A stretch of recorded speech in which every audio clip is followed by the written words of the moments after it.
A botânica, ela é uma parte da biologia que estuda os vegetais. E na botânica nós temos a classificação, reino plant, onde nós podemos especificar também metafita, só não usamos mais reino vegetal, mas nós temos a especificação plant e a especificação metafita. Nós encontramos alguns grupos conhecidos. Quais são os grupos conhecidos? As algas, nós encontramos as briófitas, nós encontramos as pteridófitas, nós encontramos as gimnospermas e encontramos quem? As angiospermas. Como é que nós tratamos a botânica para vocês em sala de aula? A gente verifica as características gerais, tipo, quem são as plantas criptógamas, quem são as plantas fanerógamas. É uma classificação inicial, tá? De acordo com a posição dos órgãos sexuais. Sabemos, por exemplo, quem tem semente, quem não tem semente. Por exemplo, as criptógamas, algas, briófitas e pteridófitas não apresentam sementes, enquanto que as fanerógamas, gimnospermas e angiospermas apresentam sementes. E isso é um fator muito importante. Inclusive, estas plantas, elas são plantas espermatófitas. O que significa isso? Plantas que apresentam flores. E a presença de flores é fundamental para um vegetal. Por qual motivo? É a partir das flores que nós temos a viabilidade de polinização. Aí você me diz, o que significa polinização?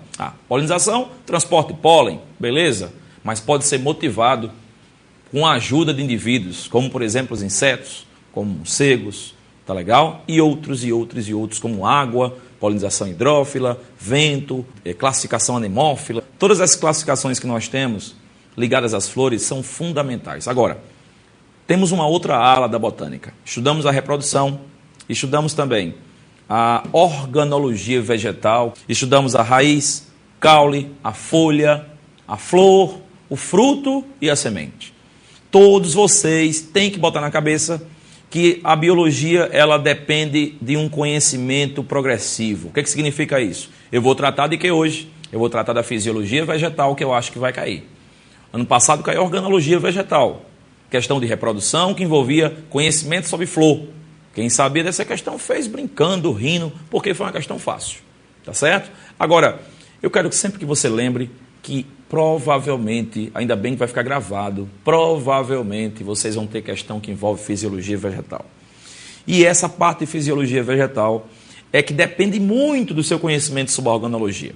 Então, esse conhecimento de organologia, a gente começa observando nessa questão. Um botânico tomou 2 vasos, A e B, de uma determinada planta. O vaso A permaneceu como controle e no vaso B foi aplicada uma substância que induziu a planta a ficar com os estômatos permanentemente fechados. Após alguns dias, a planta do vaso A permaneceu igual e a do vaso B apresentou sinais de grande debilidade, embora ambos tenham ficado no mesmo local e com água em abundância. Foram levantadas 3 possibilidades para a debilidade da planta B. Estômatos, estrutura epidérmica foliar. O que significa estômatos? Estômatos significa uma estrutura foliar relacionada com não só transpiração, que é a perda de água na forma de vapor, mas também com a fotossíntese, também com a respiração. Aí você me diz, João Melo, por quê? Fotossíntese e respiração. Na transpiração, já falei, eliminação de água na forma de vapor. Agora, a formação do estômato, ela viabiliza as trocas gasosas. O que significa isso? As plantas têm uma estrutura que permite a passagem de CO2, por exemplo. E você sabe, aluno, que o CO2 é fundamental para a realização de quê? De fotossíntese. Sem o CO2, a fase escura da fotossíntese não se consolida. E o que significa isso? Não haverá montagem de glicose, não haverá, então, a finalização da fotossíntese, porque a planta faz isso para ela.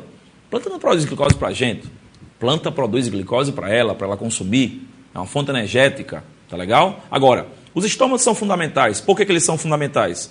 Os estômatos são fundamentais, sabe por quê, pessoal? Eles viabilizam isso que eu acabei de falar. As trocas gasosas, a fotossíntese, não esqueça, e a respiração. Olha na telinha um estômato, por favor. Vocês estão vendo aí na figura? Dá para perceber? Figura A, figura B. Nós temos aqui o estômato. Tudo isso é o estômago. Aí o que vai acontecer? Aqui estão as células guarda. E aqui, o ostíolo. É por esse local que vai acontecer o quê? As trocas gasosas. Observe que aqui está posicionada as células guarda em B e que em determinados momentos a planta pode viabilizar isso aqui. Deixa eu dizer como é que é isso bem rapidinho, alunos. A presença da luz é fundamental aí no estômago. Por quê? A luz, por exemplo, batendo nessa região das células adjacentes que estão próximas à célula guarda, promove o deslocamento do íon potássio. Esse potássio, quando desloca da célula adjacente para a célula guarda, proporciona um aumento no volume de água. Aí você diz, como assim, João Melo? Potássio não sai por difusão? Sai. Ele sai da célula adjacente para a célula qual? Guarda. Como a célula guarda vai ficar? Hipertônica.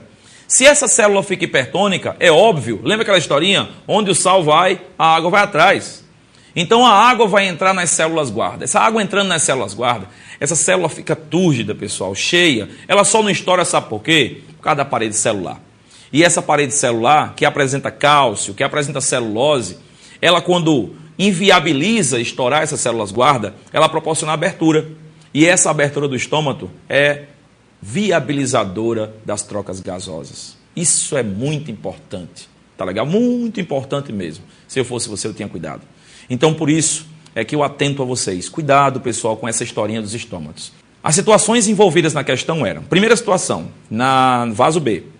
A água que ia sendo absorvida pelas raízes não pode ser perdida pela transpiração, acumulando-se em grande quantidade nos tecidos da planta. João Melo, na questão anterior ele perguntava: foram levantadas 3 possibilidades para a debilidade. Será que a debilidade é por causa dessa aí? Vamos ver. A água ia sendo absorvida pelas raízes, que ia sendo no caso, não pode ser perdida pela transpiração, acumulando-se em grande quantidade. Para. A planta só vai absorver água se o estômago estiver aberto. Aí você diz, como assim, João Melo? A planta B não estava com o estômago aberto? Aliás, fechado? Se ela estava com o estômago fechado, meu amigo, não perde água. Se ela não perde água, ela não vai o quê? Absorver. Então a A1 está fora. Vou repetir para vocês, alunos, por que a A1 está fora. Está dizendo na situação número 1 que a planta vai absorver água mesmo com os estômagos como? Fechados. O que nós verificamos? De acordo com a teoria de Dickson, aquela teoria da tensão, coesão, tá? Adesão por transpiração. Ou seja, quanto mais a planta perde água, mais ela tem que fazer o quê, pessoal? Absorver.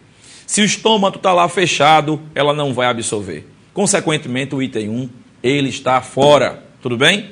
Observe aí o item 2, por favor. Jonathan, vamos dar uma olhadinha? Olha aí agora.